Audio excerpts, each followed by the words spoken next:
La revue Paix et Sécurité en Afrique subsaharienne est une revue pluridisciplinaire que la BS a mis en place avec le soutien de la Fondation Konrad Adenauer.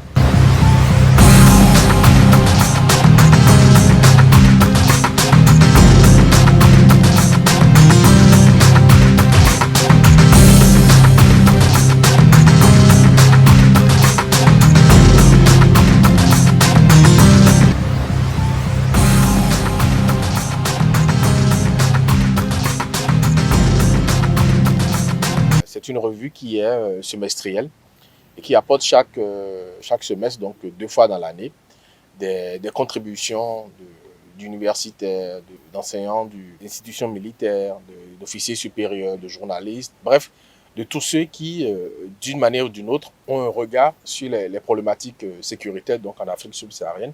Tous ceux qui peuvent apporter donc, aux décideurs, mais aussi au public, mais également à la presse, le recul, l'analyse approfondie dont nous avons parfois besoin pour comprendre toute la complexité des préoccupations, des problématiques sécuritaires qui concernent notre continent, qu'il s'agisse du terrorisme, qu'il s'agisse de la piraterie maritime, qu'il s'agisse de toutes ces menaces émergentes, y compris les menaces de l'ordre du cyber, qui aujourd'hui sont donc des menaces réelles pour les États d'Afrique subsaharienne et pour lesquels ou contre lesquels nous n'avons pas, nos États n'ont pas toujours les moyens donc d'apporter la réponse qui est nécessaire.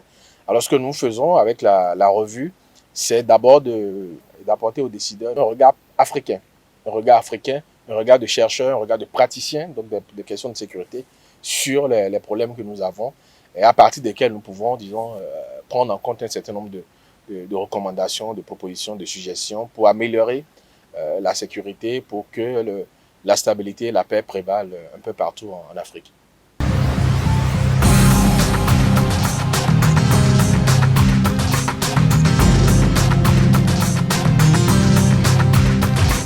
Ce thème s'est imposé parmi tant d'autres, parce que nous avons traité, bien entendu, dans les numéros précédents, donc d'autres questions qui touchent directement l'action donc des forces de défense et de sécurité, l'action des armées, des services de police.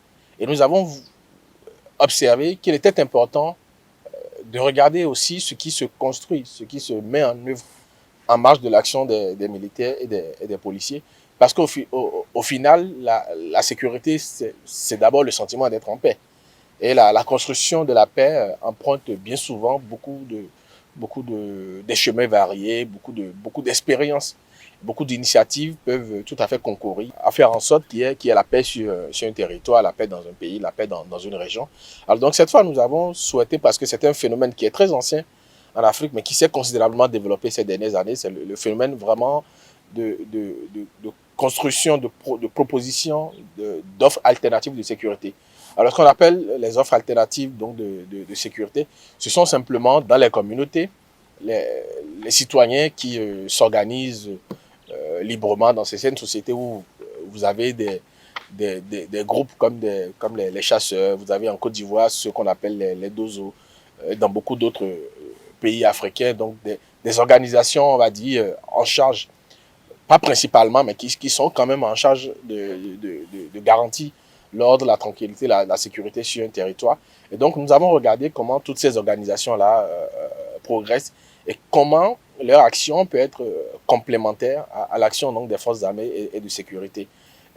Vous n'êtes pas sans savoir qu'aujourd'hui, aussi bien en Afrique centrale, donc quand je considère des pays comme le Cameroun, des pays comme le Tchad, en Afrique de l'Ouest, tous les pays sahéliens, mais également les pays côtiers aujourd'hui, qui sont tous confrontés à la menace du terrorisme, qui touche nos valeurs, qui touche même l'existence même, qui remet en cause potentiellement l'existence même de nos États, la forme laïque, la forme républicaine de nos États.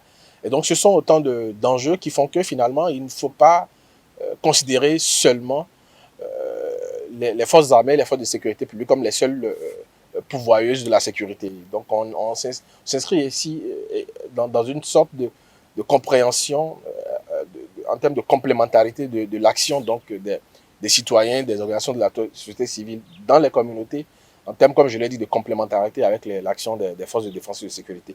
Ça peut se traduire par un certain nombre on va dire de concepts. On peut parler de sécurité citoyenne, de sécurité collaborative, de sécurité alternative. Mais toujours est-il que ce que nous mettons en avant, c'est surtout l'idée que les États, mais aussi les citoyens, doivent non seulement prendre en compte la complémentarité utile de ces actions-là de sécurité au niveau local, mais faire absolument attention à ce qu'on ne s'introduise pas dans une substitution durable. Et qu'il est important qu'il n'y ait pas d'initiative, qu'il n'y ait pas de sécurité qui ne soit pas, on va dire, produit déterminé par l'État, par la puissance publique en général. Ce faisant, bien entendu, on créerait encore d'autres problèmes parce que le but, c'est de renforcer, c'est de consolider l'État, pas de concurrencer l'État. Donc l'idée, c'est d'étudier tous ces phénomènes-là dans l'esprit qu'ils peuvent être complémentaires à l'action des forces de défense et de sécurité dans les communautés pour que la sécurité, la stabilité, la paix puissent être effectivement la réalité dans toutes ces contrées aujourd'hui qui sont meurtries avec un grand nombre de réfugiés, un grand nombre de déplacés dans notre région.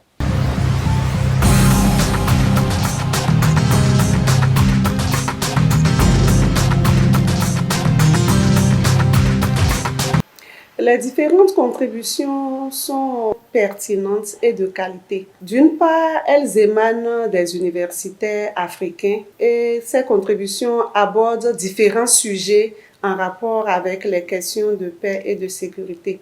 Parlant des universités, nous avons eu des productions originaires du Cameroun, du Burkina Faso, du Nigeria, pour ne citer que ces trois exemples-là. Sujet pertinent et d'actualité parce que vous savez qu'à notre siècle, les questions de paix et de sécurité sont des préoccupations aussi bien nationales, locales qu'internationales. Alors, nous avons 9 contributions qui nous parlent des expériences de 3 pays. Le Cameroun, dans le nord du Cameroun, par exemple, les groupes d'autodéfense sont très développés et nous avons des contributions qui nous les présentent, qui nous les analysent et qui montrent un peu leur utilité un peu dans la lutte contre les insurgés donc, du groupe Boko Haram qui sévissent dans le nord du Cameroun, mais également sur un autre volet en ce qui concerne les revendications séparatistes qu'il y a au Cameroun. Il y a également tout un développement sur l'action de ces groupes-là par rapport donc, à l'armée nationale. On avait également le Nigeria pendant longtemps, qui est encore un pays dans lequel les groupes de défense sont très développés et qui peut représenter un cas d'école en termes de compréhension des risques et des dérives potentielles que ces groupes-là peuvent avoir en cohabitant avec les forces armées de sécurité. Également au Burkina Faso, qui est le pays qui a mis en place récemment un cadre qui a encadré ce qu'ils appellent les volontaires de défense de la patrie, qui sont donc des jeunes, des volontaires dans les communautés, qui sont des supplétifs des forces armées, des forces de sécurité publique pour servir en termes de renseignement, qui servit aussi en termes au sens opérationnel, puisqu'ils participent à des actions, des missions de combat donc, contre les groupes terroristes qu'ils essaient de débusquer donc, dans les différentes régions du Burkina Faso affectées par le terrorisme.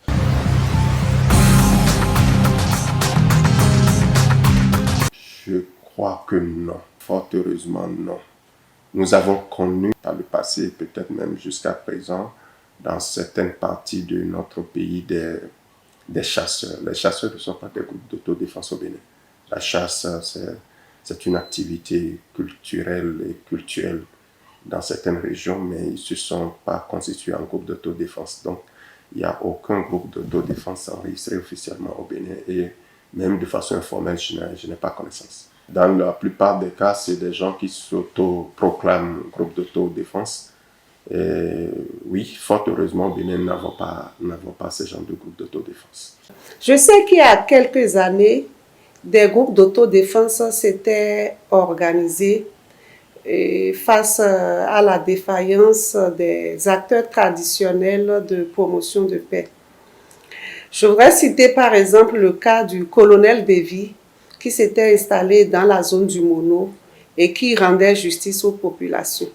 Plus tard, dans la région septentrionale, des groupes d'autodéfense constitués essentiellement de chasseurs locaux s'étaient constitués aussi pour garantir un minimum de paix et de sécurité aux populations. Je pense que les initiatives privées, les initiatives locales de sécurité ne date pas d'aujourd'hui en Afrique en général et en Afrique de l'Ouest en particulier.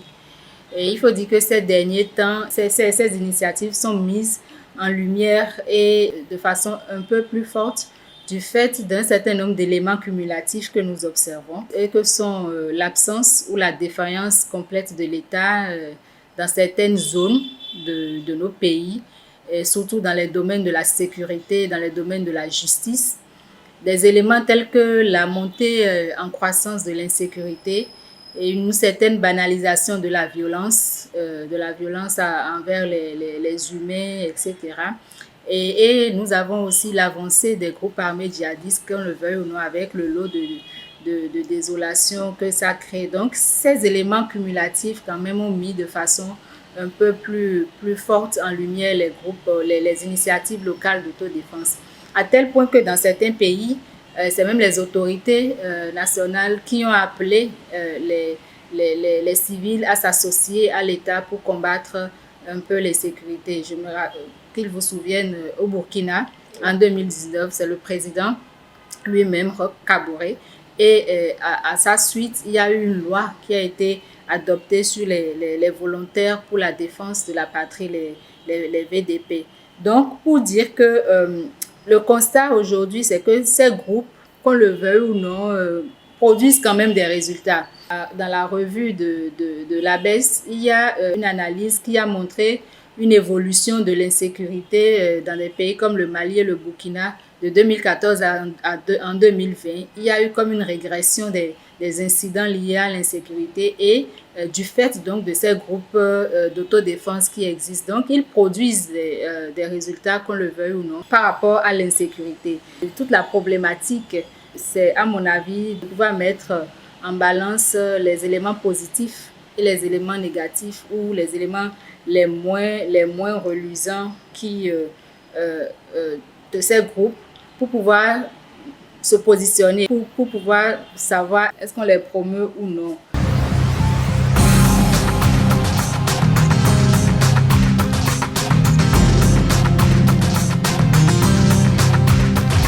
Le risque, il est bien entendu là. Et l'idée, je pense qu'il est important. On est face à un dilemme.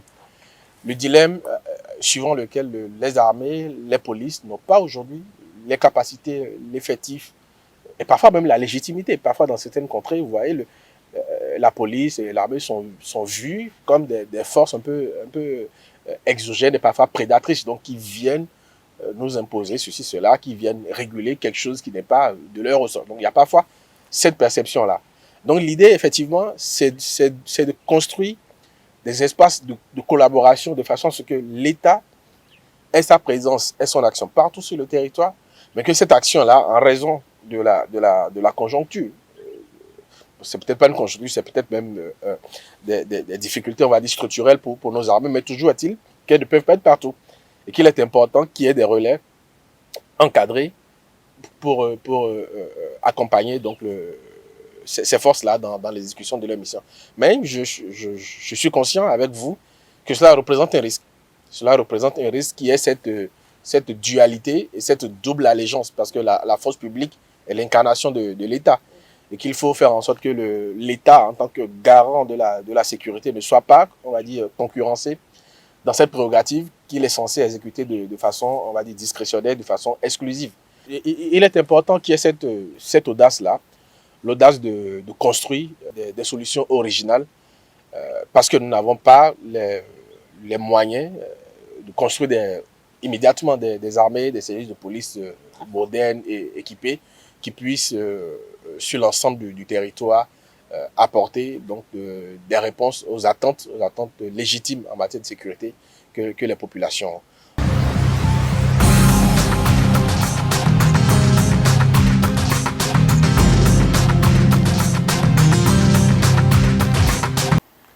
Sur le principe, oui. Oui, seulement qu'il faut beaucoup travailler encore. Je dis oui parce que on peut pas en être autrement. Les structures étatiques ne peuvent plus à elles toutes seules fournir la sécurité dont les citoyens ont besoin pour leur épanouissement. Et il faudra qu'il y ait un partenariat entre les structures de sécurité et de défense et les communautés elles-mêmes. Et c'est dans ce cadre que nous parlons de police communautaire. Un rapprochement entre les acteurs régaliens de la sécurité et les citoyens eux-mêmes pour pouvoir garantir la sécurité dans nos cités. C'est pourquoi je pense que les citoyens au sein de nos communautés constituent des acteurs de la sécurité. Les Béninois n'ont pas le choix parce que la sécurité est une condition sine qua non de paix et sans la paix, il n'y a pas de développement. Et vous allez vous rendre compte que les Béninois sont attachés aux questions de paix et de sécurité. Pour preuve, même en situation de conflit, même en situation de grande divergence, ils s'accordent toujours sur un minimum et vivent en paix et cohabitent ensemble malgré les grandes divergences qui pourraient les opposer. On n'a donc pas le choix d'œuvrer à la paix parce que sans la paix, sans la sécurité, le développement ne sera pas possible.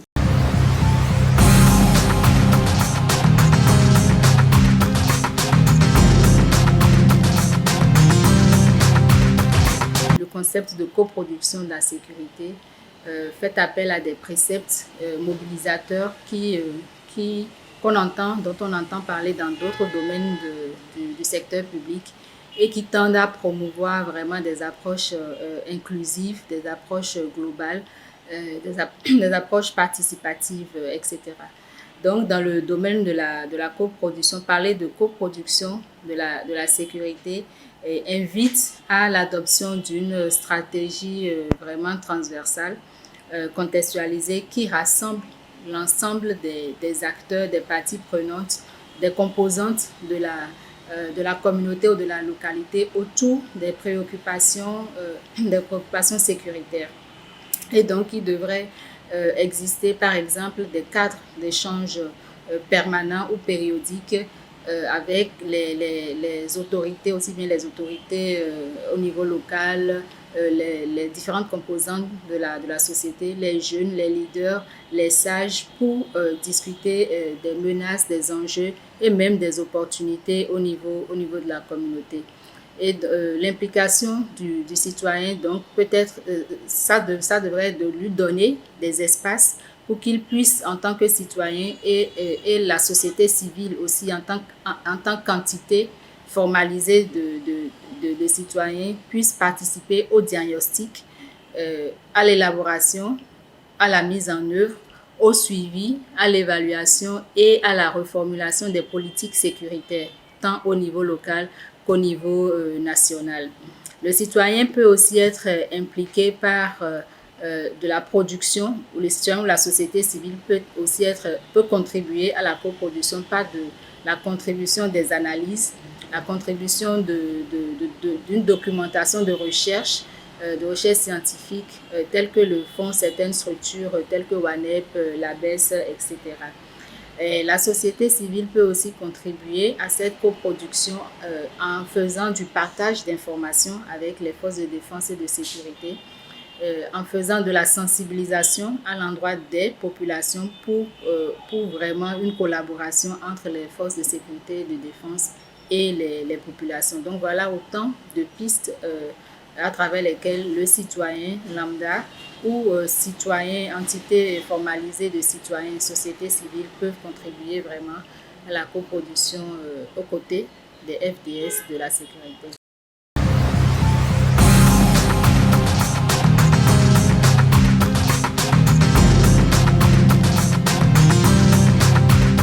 Oui, sur l'expérience de la police de proximité, aujourd'hui on parle de police communautaire.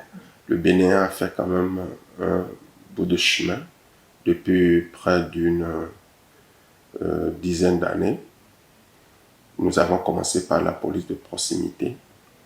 Nous étions à l'époque de la police nationale et de la gendarmerie nationale. Mais à l'avènement de la réforme de la police républicaine, les autorités du Bénin ont fait le choix de la police communautaire, l'approche police communautaire. Et beaucoup d'activités ont été menées. Il y a eu des séminaires diagnostiques, il y a eu des formations. Nous avons élaboré des mallettes de formation à l'attention des acteurs de la sécurité, notamment les agents de la police. Nous avons eu des formations à l'endroit des journalistes, les radios communautaires notamment, parce que ces radios sont plus près des communautés et parlent les langues que les communautés comprennent, parlent dans leur milieu. Nous avons eu des formations à l'endroit des élus locaux, les maires notamment, et quelques préfets également. Et donc, je peux dire aujourd'hui que l'approche police communautaire est en train de faire son chemin. Nous avons bénéficié de l'appui technique et financier de la Fondation française d'elle. Mais il y a également Enabel, qui est une agence belge qui accompagne également la police républicaine sur la thématique. Si vous regardez un peu dans la ville, Cotonou comme dans nos villes, vous allez remarquer quand même que l'approche ou le rapport police-population a quand même évolué. On sent aujourd'hui des policiers beaucoup plus enclins d'aider la population, d'apporter assistance, conseil et moins de répression, notamment sur nos axes routiers. Nous avons très peu de répression aujourd'hui. La police est beaucoup plus dans l'approche préventive, dans l'approche conseil, dans l'approche assistance. Et ça, c'est grâce à toutes les communications, à toutes les formations pour sensibiliser tous les fonctionnaires de police à l'idée de réduire le fossé entre la police et la population. Parce que l'étude diagnostique a révélé qu'il y a un fossé entre la police et la population. Et si ce fossé n'est pas réduit, nous ne pouvons pas obtenir le partenariat avec la population pour nous accompagner sur les questions de sécurisation de nos cités. Et donc aujourd'hui, je pense que le fossé est suffisamment réduit, même si ce n'est pas complètement réduit. Nous y travaillons encore et nous espérons que nous allons faire davantage pour que le fossé soit complètement réduit.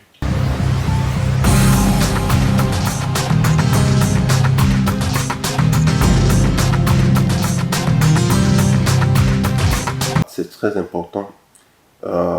Nous envisageons à terme ou à moyen terme de faire de chaque citoyen un acteur de la sécurité à part entière.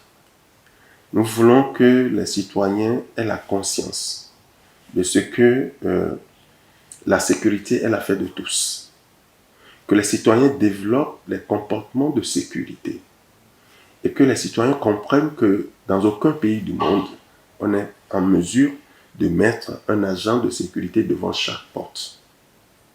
Nous devons faire en sorte que les partages d'informations, les dénonciations, les contributions soient de façon spontanée, parce que c'est la sécurité de tout ce qui est en jeu. Or, la sécurité, c'est l'une des libertés fondamentales sans laquelle on ne peut pas jouir des autres libertés. La liberté de commerce, la liberté d'aller et de venir, la liberté d'expression ne saurait exister véritablement si nous n'avons pas la liberté, si nous n'avons pas le droit à la sécurité.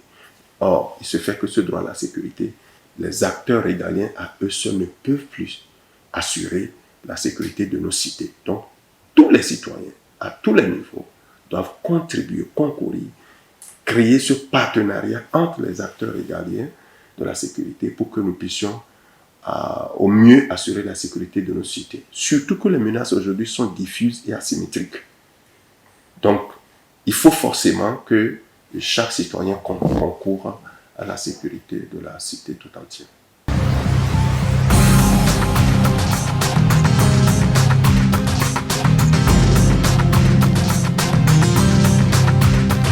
Au niveau de WANEP, il faut dire que notre rôle, c'est observer, rapporter et agir.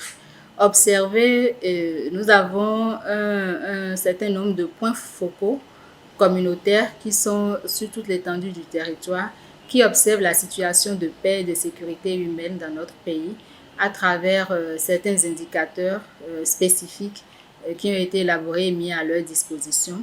Et donc, ils observent à travers les médias, à travers toutes les sources ouvertes, Et au niveau de la coordination aussi, ce même travail d'observation se fait des faits qui peuvent constituer une menace à la paix et à la sécurité humaine de notre pays. Au niveau du volet rapporté, quand on voit qu'il y a des faits constitutifs de menaces, ils sont rapportés, renseignés dans un système d'alerte précoce qui est opérationnalisé par WANEP Bénin. Et en troisième position, agir, c'est que ces informations sont traitées, ces informations sont analysées et ces informations nous permettent d'agir en plus des recommandations qui sont faites aux décideurs, nous permettent d'agir au niveau du réseau, de mener des actions à notre échelle pour apporter des réponses aux menaces éventuelles de paix que nous avons décelées. Donc, de façon concrète, on peut dire que WANEP Bénin mène à la fois pour l'édification de la paix, WANEP Bénin mène des actions d'éducation à la paix et à la non-violence à l'endroit des élèves et des jeunes, parce que on a l'habitude de dire que la guerre prenant naissance dans l'esprit des hommes, c'est dans l'esprit des hommes qu'il faut aussi bâtir des défenses de paix. Et donc, très tôt, nous faisons de l'éducation à la paix et à la non-violence dans les écoles. Donc, à l'endroit des élèves, nous travaillons avec les enseignants et les parents d'élèves aussi à cet effet-là. WANEP Bénin produit des documents d'analyse, comme j'ai eu à le dire, des documents d'analyse donc sur des situations, alerte et fait des recommandations à l'endroit des autorités, des décideurs. Nous faisons également de la formation à toute cible de la société, toute composante, tout groupe de la société qui a besoin de formation en matière de prévention des conflits, la compréhension même des conflits, la gestion pacifique des conflits, le dialogue, la négociation, la médiation, etc. Nous avons un pool de médiatrices communautaires, donc des femmes qui sont formées à l'analyse des conflits et à la médiation et qui sont dans les communautés et qui aident à la gestion pacifique des conflits au niveau de nos communautés. Donc, voilà autant d'actions que le WANEP mène de façon quotidienne pour l'édification de la paix au Bénin. Alors, l'ABES est une jeune association qui a été créée il y a seulement 1 an et demi, bientôt 2 ans. C'est une association qui regroupe des Béninois, des fonctionnaires d'organisations internationales, des universitaires, des chercheurs, des officiers supérieurs, des diplomates, des journalistes. Bref, toute une communauté professionnelle variée, mais avec des personnes qui ont en commun de s'intéresser donc aux problématiques sécuritaires et à la construction, à l'émergence d'une pensée stratégique qui soit fondamentalement béninoise et authentiquement africaine. Et nous sommes au niveau de l'association très impliqués dans la compréhension donc, des phénomènes sécuritaires dans nos contrées, en Afrique, et aussi pour apporter dans le monde, en Afrique, la voix du Bénin, donc sur ces problématiques-là qui concernent aujourd'hui l'ensemble du continent. Donc notre contribution, c'est une contribution en termes nous offrons un espace de dialogue, un espace entre différents acteurs concourant à la sécurité. Nous offrons une plateforme d'échange et nous offrons la possibilité pour les chercheurs, pour les praticiens, donc de proposer leurs réflexions, leurs contributions pour, bien entendu, leurs recommandations sur les phénomènes sécuritaires auxquels le continent fait face à partir de leur expérience en tant que Béninois, en tant que professionnels, en tant que chercheurs en matière de sécurité.